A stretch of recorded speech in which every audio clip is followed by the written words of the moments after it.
Hare Krishna, Krishna Krishna, Hare Hare, Hare Rama, Rama Rama, Hare Hare. Hare Krishna. I hope we see each other and hear each other. I can't hear you or see you, but I hope you can see me and hear me.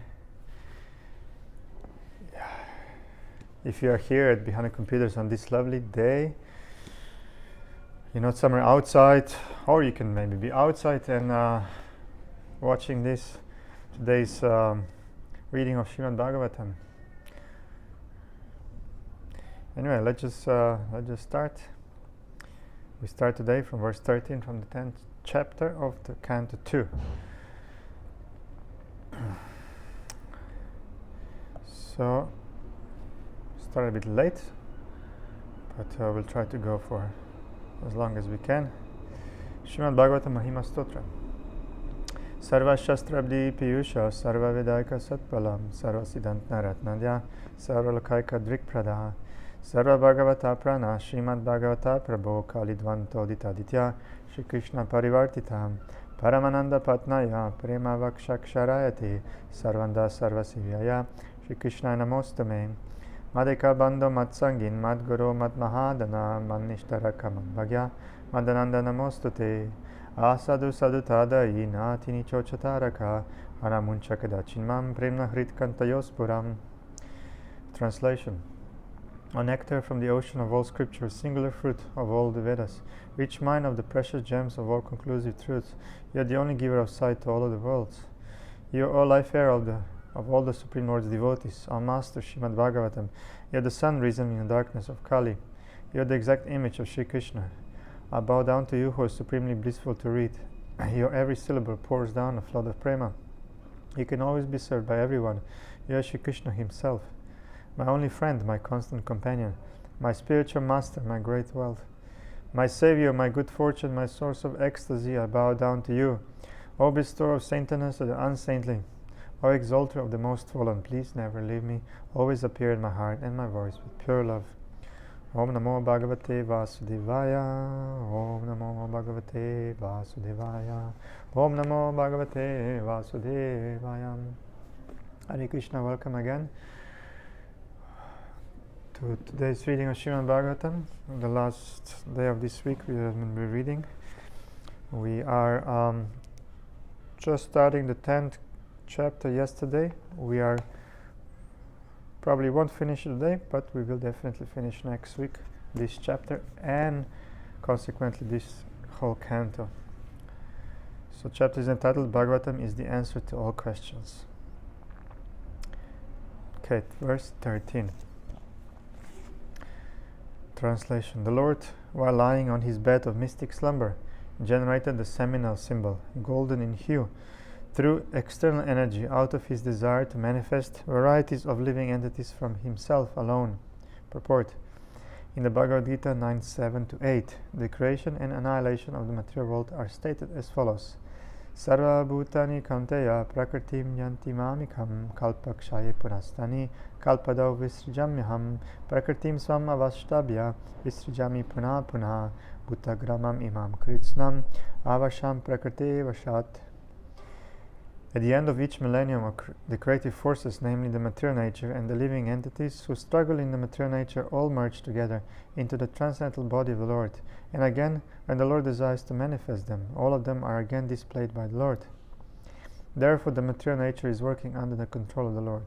All of them, under the agency of material nature, under the control of the Lord, are thus repeatedly created and annihilated by the will of the Lord. As such, before the creation or manifestation of the material cosmic world, the Lord exists as total energy, Maha Samashti. And thus desiring himself to be diffused to many, he expands himself further into multi-total energy, Samashti. From the multi-total energy, he further expands himself into individuals in 3 dimensions, namely Adhyatmic, Adidaivic, and Adivik, as explained before, Vyashti. As such, the whole creation and the creative energies are non-different and different simultaneously. Non-different and different simultaneously. Because everything is an emanation from him, the Mahavishnu or Maha Samashti. Nothing of the cosmic energies is different from him. But all such expanded energies have specific functions and display as designed by the Lord, and therefore they are simultaneously different from the Lord. The living entities are also similar energy, marginal potency of the Lord, and thus they are simultaneously one with and different from Him. At the stage of non-manifestation, the living energies remain potent in the Lord, and when they are let loose in the cosmic manifestation, they are exhibited differently in terms of different desires under the modes of nature. Such differential manifestations of the living energies are conditional states of the living entities.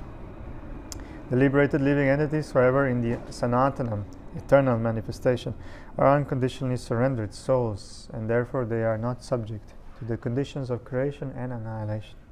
So this creation takes place by the glance of the Lord from His bedstead of mystic slumber.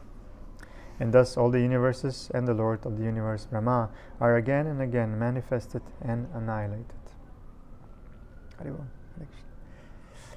Verse 14. Would you like to... Yes. Yeah? Just... You have second canto there on the top. That brown... Yeah. So she must be bookmark must be there somewhere. Oh, it's not. Okay, it's not. So just find 2:10:14. It's towards the end. 2:9, some more. 2:10. Yeah, almost there. Almost there.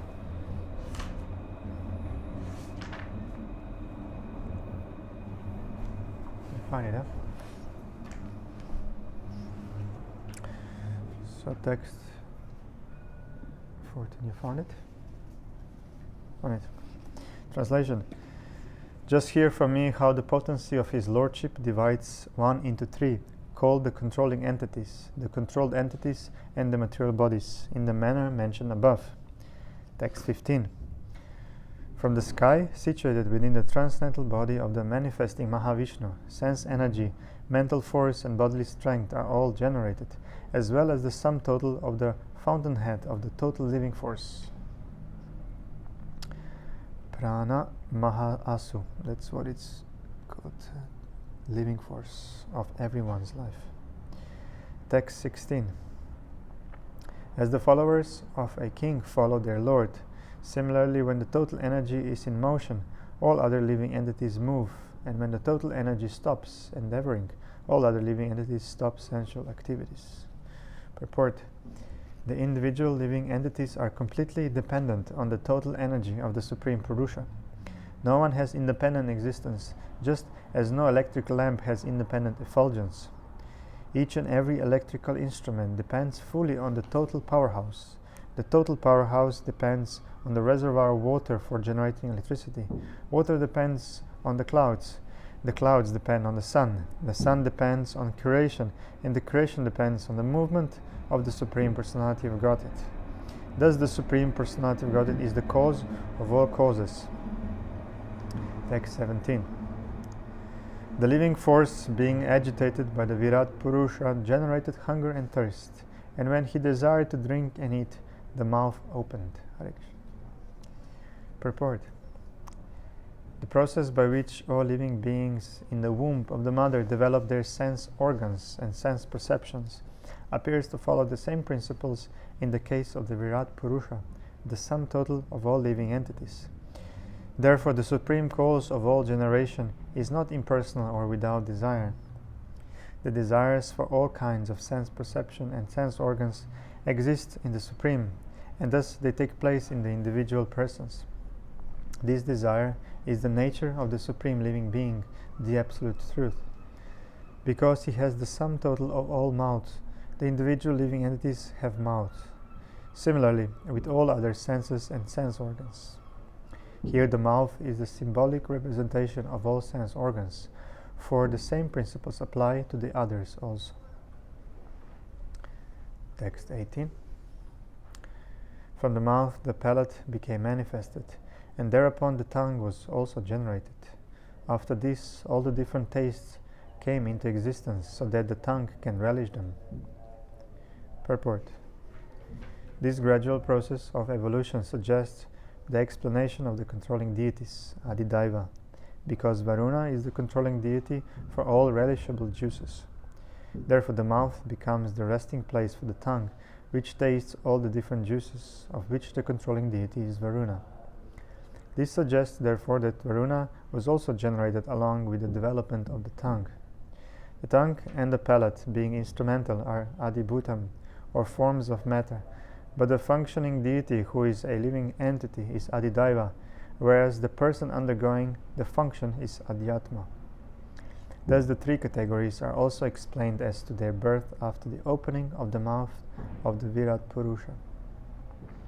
The four principles mentioned in this verse serve to explain the three main principles, namely the Adhyatma, Adidaiva, and Adibhutam, as explained before. Next, verse 19. When the Supreme desired to speak, speeches were vibrated from the mouth. Then the controlling deity fire was generated from the mouth. But when he was lying in the water, all these functions remained suspended. Purport. The peculiarity of the gradual development of the different senses is simultaneously supported by their controlling deities. It is to be understood, therefore, that the activities of the sense organs are controlled by the will of the Supreme. The senses are, so to speak, offering a license for the conditioned souls who are to use them properly under the control of the controlling deity deputed by the Supreme Lord. One who violates such controlling regulations has to be punished by degradation to a lower status of life. Consider, for example, the tongue and its controlling deity Varuna. The tongue is meant for eating, and man, animals, and birds each have their different tastes because of different licenses. The taste of human beings and that of the swine are not on the same level.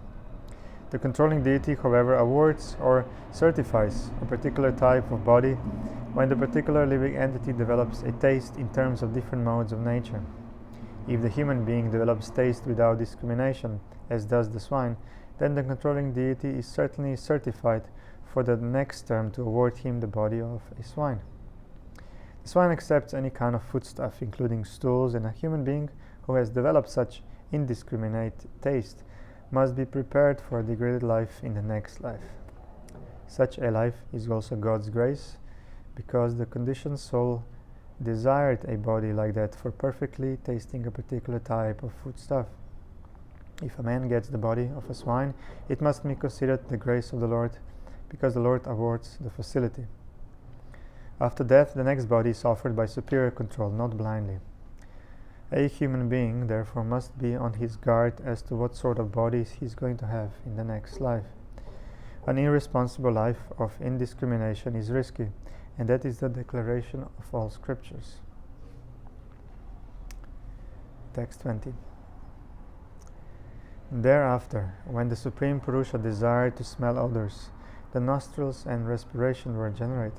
The nasal instrument and odors came into existence, and the controlling deity of air carrying smell also became manifested. Purport. The nasal instrument, odor, and the controlling deity air, smelling, etc., all became manifested simultaneously when the Lord desired to smell.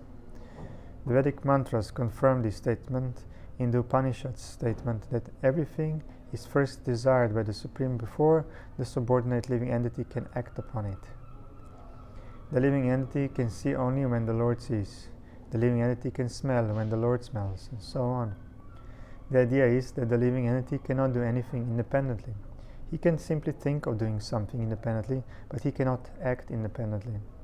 This independence in thinking is there by the grace of the Lord, but the thinking can be given shape by the grace of the Lord, and therefore the common saying is that man proposes and God disposes. The whole explanation is on the subject of the absolute dependence of the living entities and absolute independence of the Supreme Lord. Less intelligent persons claiming to be on equal level with God must first prove themselves to be absolute and independent, and then they must substantiate their claim to being one with God. Text 21. Thus, when everything existed in darkness, the Lord desired to see himself and all that was created.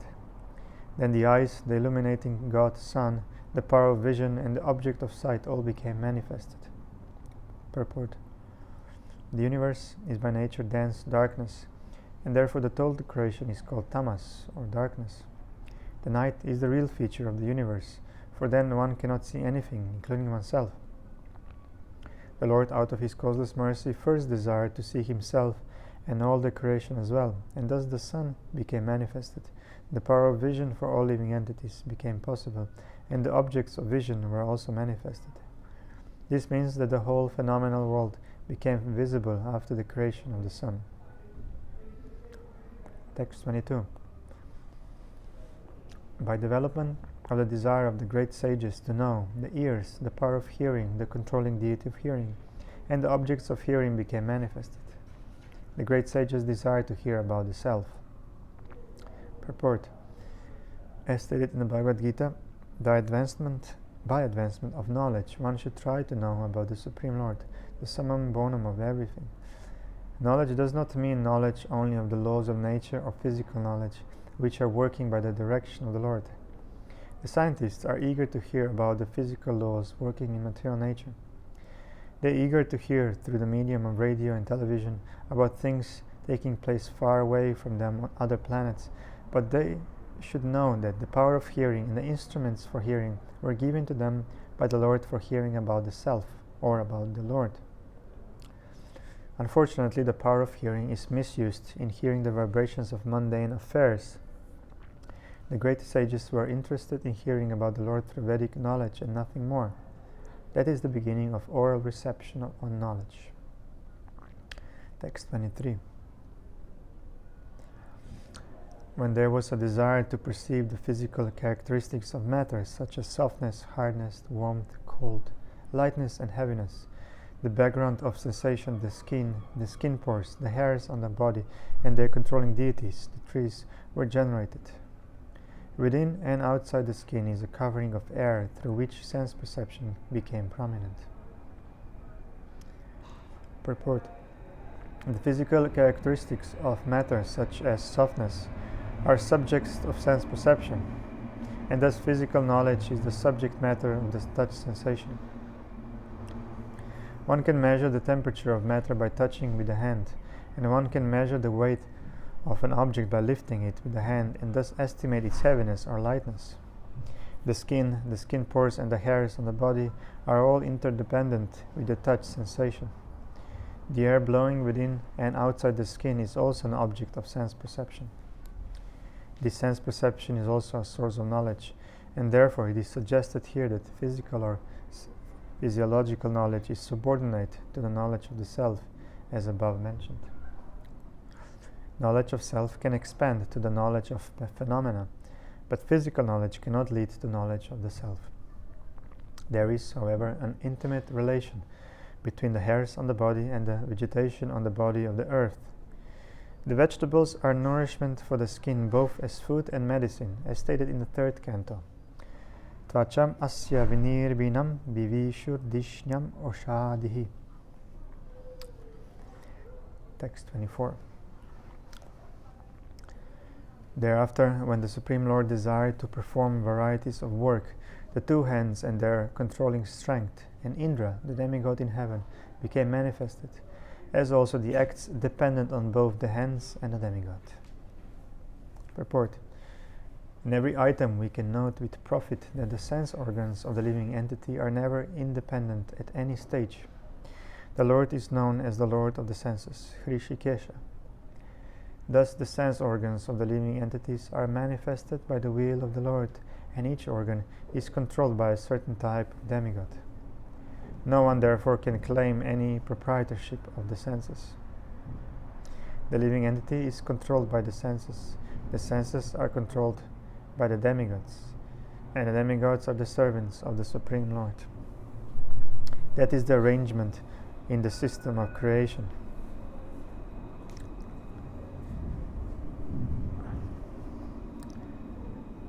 The whole thing is controlled ultimately by the Supreme Lord, and there is no independence either of the material nature or of the living entity. The illusioned living entity who claims to be the Lord of his senses is under the clutches of the external energy of the Lord. As long as a living entity continues to be puffed up by his tiny existence, he is to be understood to be under the stringent control of the external energy of the Lord. And there is no question of liberation from the clutches of illusion, Maya, however much one may declare himself a liberated soul. Text 25. Thereupon, because of his desire to control movement, his legs became manifested. And from the legs the controlling deity named Vishnu was generated. By his personal supervision of this act, all varieties of human being are busily engaged in dutiful occupational sacrifice.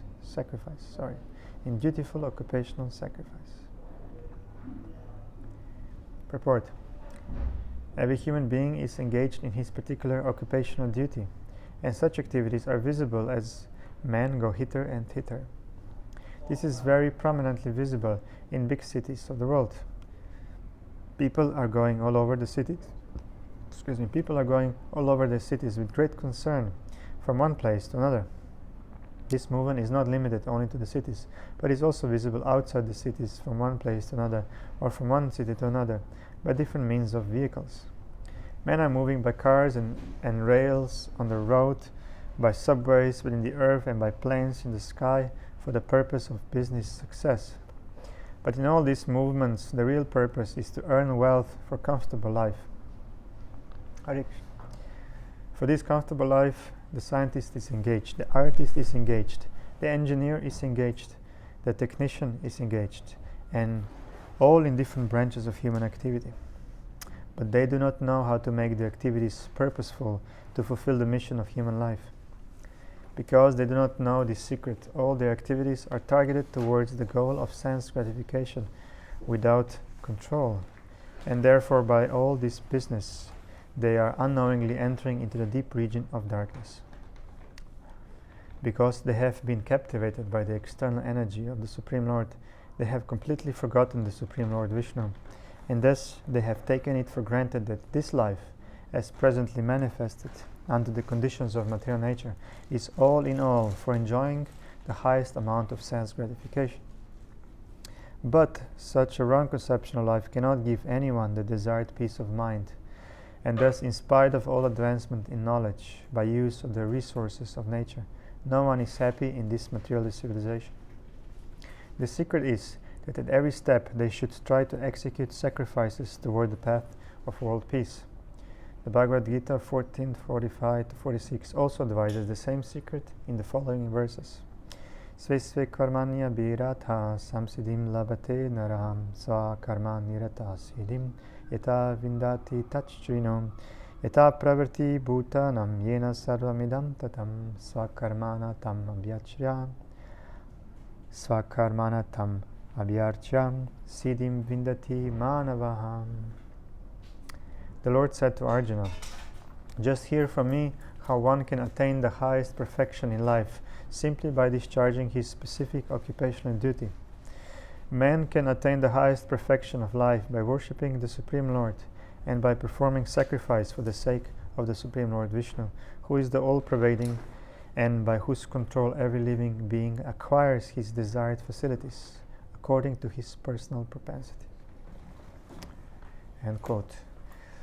So, there is no harm in having different propensities in life, because every human being is proportionately independent to chalk out the plan of his life by different occupations. But one should make it a point in his life to know perfectly well that he is not independent absolutely. One is certainly under the control of the Supreme Lord and under different agencies. Knowing this, one should make it a point that by his work and the result of his labor, he serves the Supreme Lord as prescribed by the authorities expert in the transcendental loving service of the Supreme Lord Vishnu. For performing such occupational duties of life, the leg is the most important instrument of the body, because without the help of the legs, one cannot move from one place to another, and therefore the Lord has special control over the legs of all human beings, which are meant for performing yagyas. Text 26. Thereupon, for sexual pleasure, begetting offspring and tasting heavenly nectar, the Lord developed the genitals, and thus there is the genital organ and its controlling deity, the Prajapati. The object of sexual pleasure and the controlling deity are under the control of the genitals of the Lord. Purport. The heavenly pleasure for the conditioned soul is sexual pleasure, and this pleasure is tasted by the genitals. The woman is the object of sexual pleasure, and both the sense perception of sexual pleasure and the woman are controlled by the Prajapati, who is under the control of the Lord's genitals. The impersonalist must know from this verse that the Lord is not impersonal, for he has his genitals, on which all the pleasurable objects of sex depend. No one would have taken the trouble to maintain children if there were no taste of heavenly nectar by means of sexual intercourse. This material world is created to give the conditioned souls a chance for rejuvenation, for going back home, back to Godhead, and therefore generation of the living being is necessary for upkeep of the purpose of creation. Sexual pleasure is an impetus for such action, and as such one can even serve the Lord in the act of such sexual pleasure. The service is counted when the children born of such sexual pleasure are properly trained in God consciousness. The whole idea of material creation is to revive the dormant God consciousness of the living entity. In forms of life other than the human form, sexual pleasure is prominent without any motive of service for the mission of the Lord. But in the human form of life, the conditioned soul can render service to the Lord by creating progeny suitable for the attainment of salvation. One can beget hundreds of children and enjoy the celestial pleasure of sexual intercourse, provided he is able to train the children in God consciousness. Otherwise, begetting children is on the level of the swine. Rather, the swine is more expert than the human being, because the swine can beget a dozen piglets at a time, whereas the human being can give birth to only one at a time.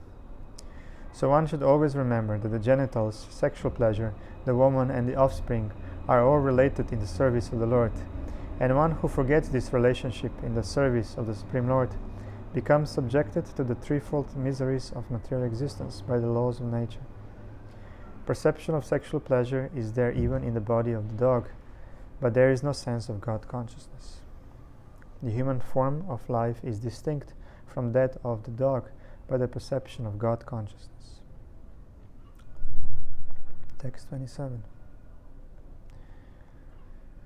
Thereafter, when he desired to evacuate the refuse of eatables, the evacuating hole, anus, and the sensory organ thereof developed, along with the controlling deity Mitra. The sensory organ and the evacuating substance are both under the shelter of the controlling deity. Purport.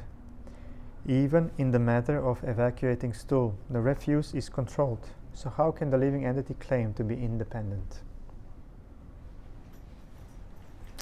28. Thereafter, when he desired to move from one body to another, the navel and the air of departure and death were combinedly created. The navel is the shelter for both, namely death and the separating force. Purport. The prana vayu continues the life, and the apana vayu stops the living force. Both the vibrations are generated from the abdominal hole, the navel. This navel is the joint from one body to the other. Lord Brahma was born of the abdominal hole of Garbhodakashayi Vishnu as a separate body, and the same principle is followed even in the birth of any ordinary body. The body of the child develops from the body of the mother, and when the child is separated from the body of the mother, it is separated by cutting the navel joint.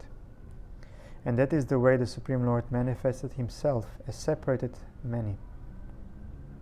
The living entities are therefore separated parts, and thus they have no independence. Text 29. When there was a desire to have food and drink, the abdomen and the intestines and also the arteries became manifested. The rivers and seas are the source of their sustenance and metabolism. Purport. The controlling deities of the intestines are the rivers, and those of the arteries are the seas. Fulfillment of the belly with food and drink is the cause of sustenance, and the metabolism of the food and drink replaces the waste of the bodily energies. Therefore, the body's health is dependent on healthy actions of the intestines and the arteries. The rivers and the seas, being the controlling deities of the two, keep the intestines and the arteries in healthy order. Text 30. When there was a desire to think about the activities of his own energy, then the heart, the seat of the mind, the moon, determination, and all desire became manifested. Purport. The heart of every living entity is the seat of the Supersoul, Paramatma, a plenary expansion of the Supreme Personality of Godhead. Without his presence, the living entity cannot get into the working energy according to his past deeds. The living entities who are conditioned in the material world are manifested in the creation in terms of respective inclinations inherent in them, and the requisite material body is offered to each and every one of them by the material energy under the direction of the Supersoul. This is explained in the Bhagavad Gita 9.10. When, therefore, the Supersoul is situated in the heart of the conditioned soul, the requisite mind is manifested in the conditioned soul, and he becomes conscious of his occupation as one is conscious of his duty after waking up from slumber. Therefore, the material mind of the living entity develops when the Supersoul sits on his heart, after which the mind, the controlling deity Moon, and then the activities of the mind, namely thinking, feeling, and willing, all take place. The activities of the mind cannot begin without the manifestation of the heart, and the heart becomes manifested when the Lord wants to see the activities of the material creation.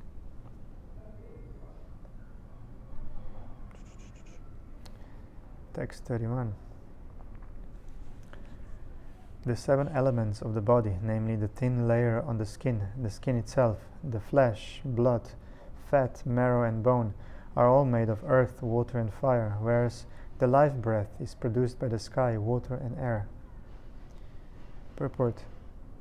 The construction of the whole material world is prominently made by 3 elements, namely earth, water, and fire.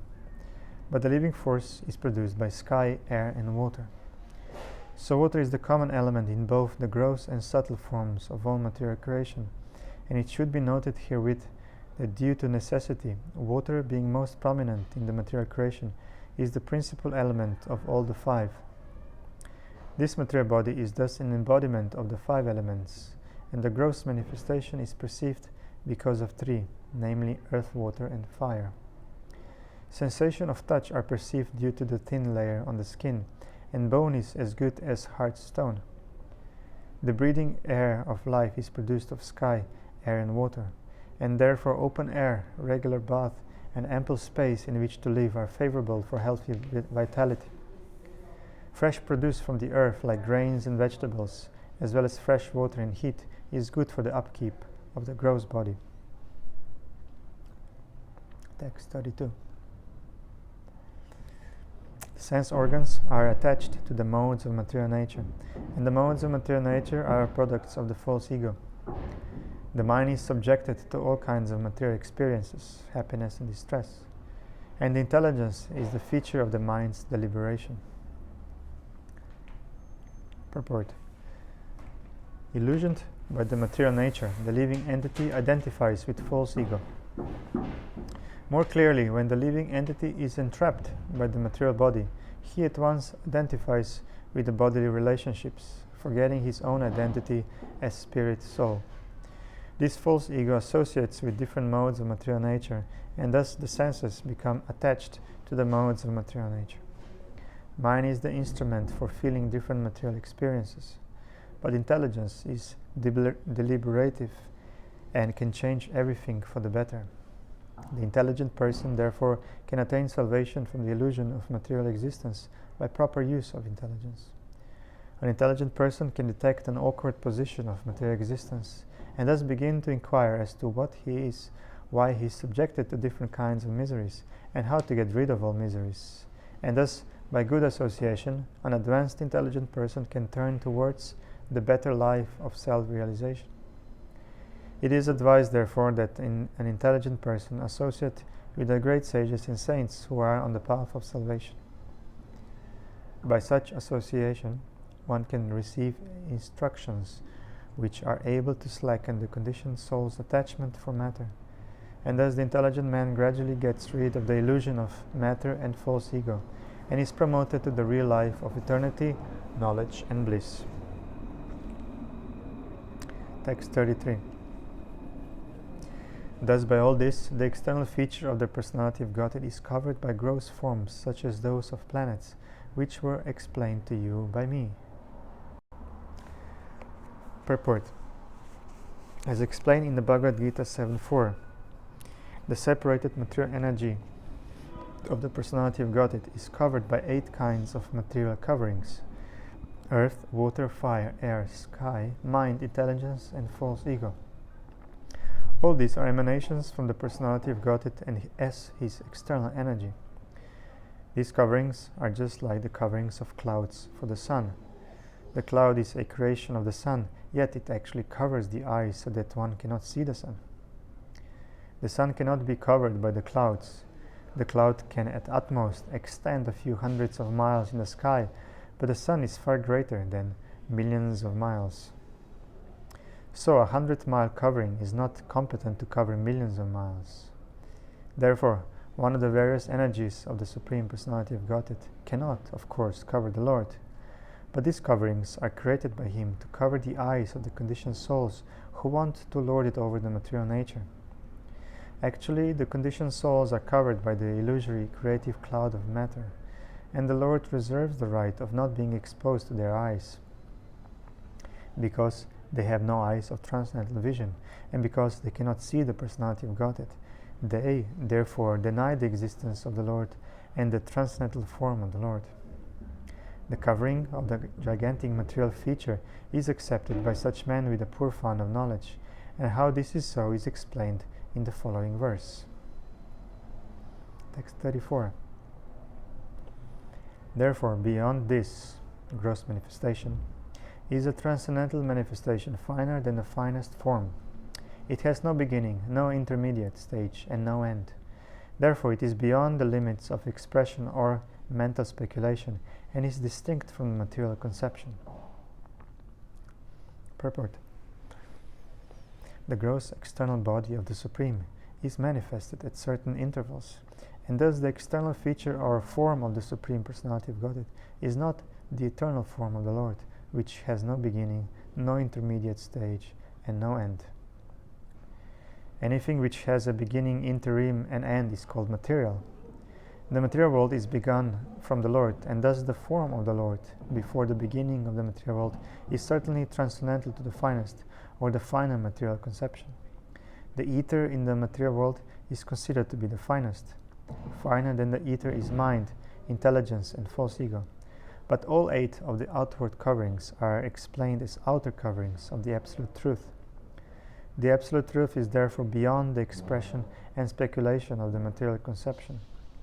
He is certainly transcendental to all material conceptions. This is called Nirvisheshanam. One should not, however, misunderstand Nirvisheshanam as being without any transcendental qualifications. Visheshanam means qualities. Therefore, Nir added to it means that he has no material qualities or variegatedness. This nullifying expression is described in 4 transcendental qualifications, namely unmanifested, transcendental, eternal, and beyond the conception of mind or word.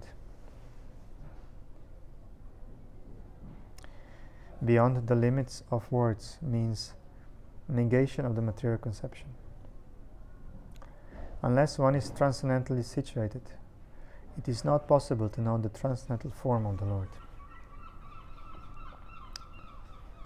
Text 35. Neither of the above forms of the Lord, as just described unto you from the material angle of vision, is accepted by the pure devotees of the Lord who know him well. Purport. The impersonalists think of the Absolute Personality of Godhead in 2 different ways, as above mentioned. On the one hand, they worship the Lord in his Vishvarupa, or all-pervading universal form, and on the other, they think of the Lord's unmanifested, indescribable, subtle form.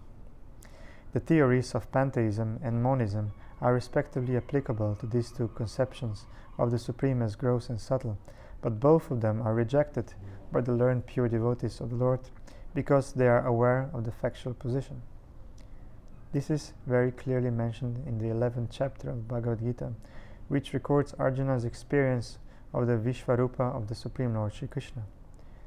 Adrishta purvam hrishitosme drishtva vayena cha pravyatitam manome tat eva me darshaya deva rupam prasida devesha jagannivasam. It's 11:45. Arjuna, as a pure devotee of the Lord, never previously saw the contemplated universal form of the Lord, Vishvarupa. But when he did see it, his curiosities were satisfied. But he was not happy to see such a form of the Lord because of his attachment as a pure devotee. He was afraid to see the gigantic form of the Lord. He therefore prayed to the Lord to assume his four-handed Narayana or Krishna form, which alone could please Arjuna. Undoubtedly, the Lord has the supreme potency to exhibit